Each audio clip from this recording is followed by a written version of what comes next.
Hi friends, எல்லோரும் எப்படி இருக்கீங்க? நல்லா இருக்கீங்களா? இன்றைக்கி நம்ம என்ன செய்ய போகிறோன்னா ரவா தோசைக்கு ரெடி பண்ண போகிறோம். ரவா தோசைக்கு இந்த ரவா தோசை எப்படி பண்ணலான்னு பார்க்கலாம். நல்ல ஒரு பாத்திரம் எடுத்துக்கோங்க. அரிசி மாவு 1 கப்பு, ரவா 1/2 கப்பு, மைதா சின்ன கப்பில் 1/2 கப்பு, பச்சை மிளகாய், இஞ்சி, மிளகு, சீரகம், கேரட்டு, உப்பு, பெருங்காயத்தூள் அதை போட்டு அரிசி மாவு போட்டுக்கலாம். ரவை போட்டுக்கணும், மைதா அதுலேயும் கொஞ்சமாக போட்டால் போதும், ரொம்ப மைதா போட்டு, மிளகு, சீரகம், கேரட்டு துருவுனது,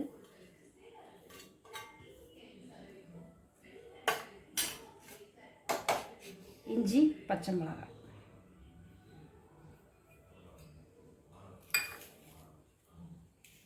பெருங்காயம். ரவா போடுறோம் இல்லைங்களா, வாய் தொந்தரவு இருக்கும், பெருங்காயம் போட்டுக்கோங்க. உப்பு,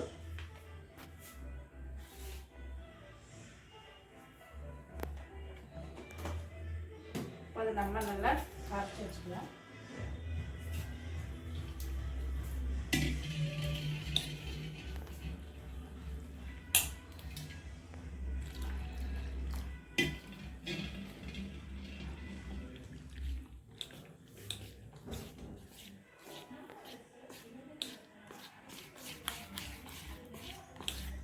நல்லா தண்ணியாட்டம் இருக்கும். அப்போ அது நல்லா கொஞ்சம் தண்ணியாக காட்டுன்னா அது காட்டுறேங்க. ஏன்னா ரொம்ப தண்ணியாக இருந்தாலும் அப்புறம் ஊற்றும்போது சரியாக இருக்குது. பார்த்து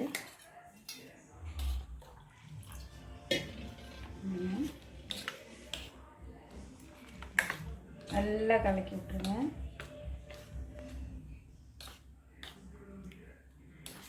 நல்லா கெட்டி தண்ணி இல்லாமல் கரண்டியில் நிற்கிது. இஞ்சி ரவை போடுறதுனால நம்ம இஞ்சி கொஞ்சம் நிறைய போடணும். இந்த மாதிரி இது கொஞ்சம் கெட்டியாக இருக்குது, நல்லா கெட்டி உடச்சிருங்க, அது சரியாயிடும். இன்னும் கொஞ்சம் தண்ணி ஊற்றிக்கலாம்.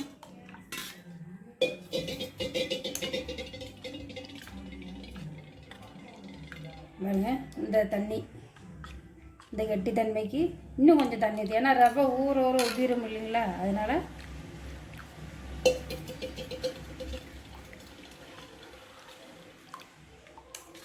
இடையில நம்ம இந்த மாதிரி கலக்கி விட்ருங்க, இல்லைன்னா அடியில் அப்படியே ஊறி நின்றுக்கும். அதனால் இடையில கலக்கி தண்ணி நான் 1 சொம்பு எடுத்து 1 சொம்பு ஊற்றிட்டேன். இந்த தண்ணியில் நம்ம கலக்கி வச்சுக்கலாம்.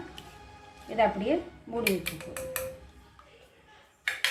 ஒரு 2 மணி நேரம் 1 மணி நேரம் நீங்கள் சாப்பிடும்போது எடுத்து, ஆனால் இடையில இந்த மாதிரி கலக்கி விட்டுருங்க. இதை நம்ம மூடி வச்சிடலாம். உப்பு எல்லாம் கரெக்டாக இருக்கும். இது 2 மணி நேரம் கழிச்சுட்டு நம்ம ஆக்கும்போது காட்டுறோம். இல்லை இந்த மாதிரி தண்ணி மாதிரி இடையில கலக்கி விட்டுக்கணும். கொத்தமல்லி கருவேப்பிலை போட மறந்துட்டேங்க, அதுவும் போட்டுக்கலாம். கல் இந்த மாதிரி நல்லா சூடாகுங்க, ஆவி பறக்க நான் ஊற்றுறது நல்லா கலக்கிக்கிங்க.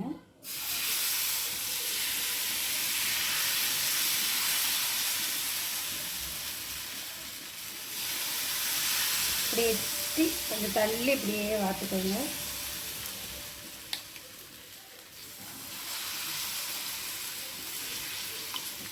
அங்கங்கே ஓட்டையாக இருக்கிறதுங்க, கல் கொஞ்சம் ஓகே. இது அப்படியே முருகட்டும்.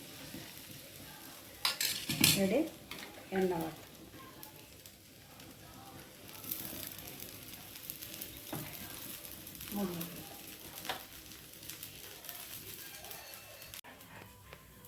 ஆயிடுச்சு. இந்த மாதிரி நல்லா கொஞ்சம் முருகலை மெரூன் கலர் வரும்போது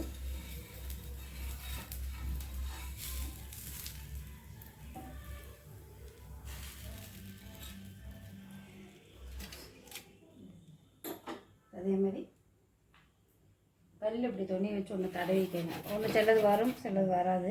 தடவிக்கங்க. இந்த மாதிரி கல் நல்லா சூடாக இருந்தால் தான் அந்த ஓட்ட தோசையில் வரும். இல்லைன்னா அப்படியே குழி மேலே போய்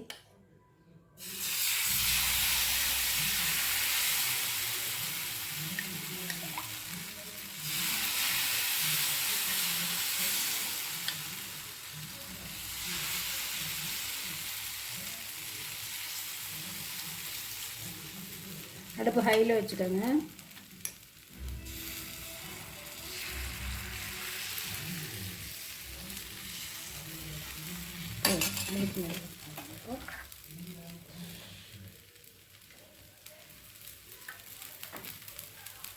மூடி வைக்க வேண்டாம், அப்படியே இருந்துட்டு. சூடான ரவா தோசை ரெடி. இதை எப்படி டேஸ்ட்டு பார்ப்போம். நல்லா மொறுமொறுன்னு தான் இருக்குது. நம்ம அப்படியே முக்கிய சாப்பிடுவோம். லபக்.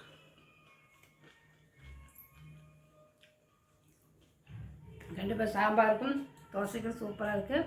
இல்லை நீங்கள் தேங்காய் சட்னி கூட அரைச்சிக்கலாம், அது இன்னும் டேஸ்ட்டாக இருக்கும். கண்டிப்பாக உங்களுக்கு பிடிச்சதுன்னா லைக் பண்ணுங்கள், ஷேர் பண்ணுங்கள், சப்ஸ்கிரைப் பண்ணுங்கள், பெல் பட்டனை கிளிக் பண்ணுங்கள். Tata bye bye. அடுத்த வீடியோ மாதிரி சந்திக்கலாம்.